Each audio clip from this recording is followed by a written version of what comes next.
दोस्त, इस बार की जो सर्दी आई है उसे देखकर हर कोई यही सोच रहा है, मानो ऊपर वाला जैसे मजाक कर रहा है, क्योंकि दिसंबर का महीना वो महीना होता है जिसमें लोग रजाई से बाहर नहीं निकल पाते थे। लेकिन वही इसी महीने में लोग हल्के फुल्के कपड़ों में नजर आए थे। धुंध की वजह से जब पूरा दिन सूरज दिखाई नहीं देता था, ऐसा महीनों में वो चमकता दिखाई दे रहा था। और ये कमाल और किसी का नहीं बल्कि क्लाइमेट चेंज का है, जो कुछ इस तरह से बदल रहा है कि पूरी पृथ्वी गर्म हो रही है, ग्लोबल वार्मिंग हो रही है। कुछ लोगों को तो ऐसा भी लगता है कुछ सालों बाद सर्दियां खत्म हो जाएंगी, पारा जो बढ़ रहा है फिर से 3 ही सीजन रह जाएंगे और ठंड तो देखने में ही नहीं मिलेगी। लेकिन क्या ऐसा सच में होने वाला है, या फिर किसी आने वाले तूफान से पहले की शांति तो नहीं? अगर विज्ञान से पूछेंगे तो शायद उसका जवाब यही होगा कि तूफान से पहले आने वाली शांति है, क्योंकि अब ऐसी सर्दियां आएंगी जो 1 महीने नहीं बल्कि हजारों सालों तक रुकेंगी। फिर से हिमयुग की शुरुआत होने वाली है। क्लाइमेट इस तरह का हो गया है कि सर्दियों के सीजन में भी गर्मी का एहसास होने लगा है, और अगर ऐसा ही चलता रहा तो हिमयुग समय से पहले आ जाएगा। दोस्तों, अगर हिमयुग आया तो समझ जाओ कि 2 पल भी आपको चैन की सांस लेने को नहीं मिलेगी, फेफड़े सिकुड़ जाएंगे। इसी हिमयुग से जुड़ी एक हॉलीवुड वेब सीरीज भी आई थी, जिसमें एक काल्पनिक शहर था जिसमें कहा जाता था कि विंटर इज कमिंग, जैसे कि प्रलय आ रही है, क्योंकि जब वहां सर्दियां आती थी तो 10 से 20 सालों के लिए आती थी। और ऐसा ही कुछ हमारी पृथ्वी के साथ भी होने वाला है। जब हिमयुग आएगा तो धरती की क्रस्ट की लेयर की स्टडी करने वाले आर्कियोलॉजिस्ट ने बताया है कि हिमयुग 100 साल तक चलेगा। अगर आने वाले भविष्य से बचना है तो हमें यह पता होना चाहिए कैसे एक युग खत्म होता है और दूसरा शुरू होता है। यहाँ बात प्राणों और युगों की नहीं हो रही, बल्कि पृथ्वी के युगों की हो रही है। हमारे सोलर सिस्टम के युगों की बात हो रही है। दोस्तों, आज हम जिस युग में जी रहे हैं वो 10,000 साल युग चल रहा है, लेकिन इससे पहले हिमयुग था। आज से करीब 20,000 साल पहले पृथ्वी पर एक बड़ा भाग 3 से 4 मीटर मोटी बर्फ की चादर से ढका हुआ था, और तब पहाड़ों में भी बड़े बड़े ग्लेशियर हमारे इन प्लैनेट्स पर मौजूद थे। फिर पृथ्वी की साइकिल की वजह से हमारे सूरज के थोड़ा नजदीक आई और बर्फ पिघलनी शुरू हो गई। लेकिन एक बार फिर वही हिमयुग आने वाला है। अब ये बात तो आपको पता ही होगी कि पृथ्वी सूरज के चारों ओर एक ऑर्बिट में चक्कर लगाती है, मगर ये चक्कर सर्कल शेप में नहीं बल्कि अंडाकार में होता है। यानी अर्थ का ऑर्बिट भी गोल नहीं बल्कि अंडाकार है, और पृथ्वी की धुरी भी सीधी नहीं है। इससे ये सूरज की तरफ थोड़ी झुकी रहती है और ये पृथ्वी तिरछेपन में घूमती है। इसलिए हर हिस्से के मौसम कुछ सालों के अंतराल में बदलते रहते हैं। हिमयुग तब आता है जब पृथ्वी सूरज से इतनी दूर चली जाती है कि पृथ्वी पर सूरज की गर्मी बहुत कम पहुंचने लगती है।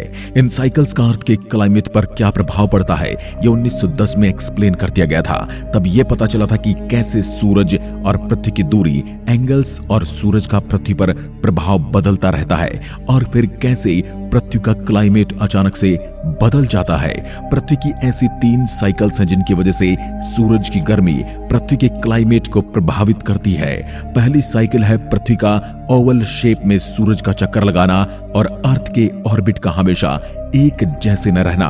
साथ ही ऑर्बिट भी हमेशा एक जैसा नहीं रहता, बल्कि इसकी ओवल शेप भी बदलती रहती है। इसे बदलने में करीब 1 लाख साल लग जाते हैं। जैसे ये शेप बदलती है, पृथ्वी की सूरज से दूरी भी बदल जाती है, और सूरज से पृथ्वी तक कितनी गर्मी पहुंचेगी उसमें भी बदलाव आता है। दूसरा है पृथ्वी का एक्सिस का झुकाव। जैसे हमने पहले बताया कि पृथ्वी की धुरी सीधी नहीं है, ये थोड़ी झुकी हुई है, और ये झुकाव 23.5 डिग्री का है, जो कि सूरज की तरफ है। और इसलिए आज के समय में भी प्लेनेट पर ज्यादा धूप आती है और आधे हिस्से पर बहुत कम। इस झुकाव की वजह से कुछ हिस्से तो ऐसे हैं जहां सर्दियों में कुछ महीने तक सूरज उगता ही नहीं है, और गर्मियों में कुछ महीने तक सूरज छिपता ही नहीं है। इसका उदाहरण है कनाडा का शहर टोरंटो। तीसरा है पृथ्वी का जो सेंटर पॉइंट है, उसकी दूरी कोई एक बिंदु नहीं है, इसका सेंटर चेंज होता रहता है। ये डगमगाता सन और मून के ग्रेविटेशनल इन्फ्लुएंस के कारण होने वाली टाइडल फोर्सेस की वजह से होता है, जो मैग्नेटिज्म को पैदा करते हैं। ग्रेविटेशनल इन्फ्लुएंस की वजह से सन और मून दोनों की ग्रेविटेशनल फोर्स है, उसकी टाइडल फोर्सेस की वजह से ऐसा होता है। हमारी पृथ्वी डगमगाती रहती है, जिससे अर्थ की रोटेशन पर प्रभाव पड़ता है। इस साइकिल को एक्सियल प्रिसिजन कहते हैं। इसका एक साइकिल 25,771.5 साल में पूरा होता है, यानी ये धुरी का चक्कर भी बहुत जल्दी पूरा नहीं होता। एक चक्कर को पूरा करने में ही हजारों साल लग जाते हैं। दोस्तों, ये वो 3 साइकिल्स हैं जिनके तालमेल से कैसा टाइम आ जाता है। पूरा प्लेनेट अर्थ बर्फ के गोले से कम नहीं रहता। हमारी पृथ्वी हमेशा चक्कर लगाती रहेगी। और सबसे बड़ी बात, आज जो क्लाइमेट चेंज हो रहा है, ये तूफान से पहले की शांति वाली बात तो नहीं। आज हर तरफ पॉल्यूशन तो जरूर है, हमारी सांस लेने की हवा भी दूषित हो चुकी है। लेकिन क्या हमारे पॉल्यूशन से हमारी पृथ्वी का टेम्परेचर बढ़ने लगा है, या फिर पृथ्वी दूर हो रही है सूरज से?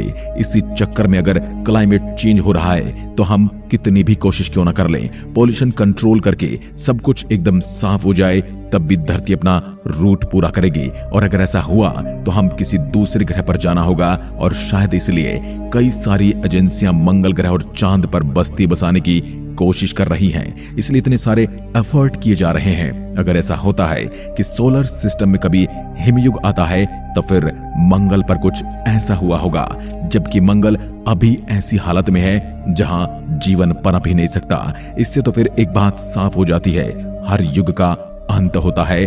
और ऐसा पुराणों में भी लिखा गया है, सृष्टि का अंत होना ही है। इसके बारे में आप क्या कहते हैं, हमें कमेंट में लिखकर जरूर बताएं। एक बार फिर मिलते हैं, तब तक के लिए नमस्कार, धन्यवाद।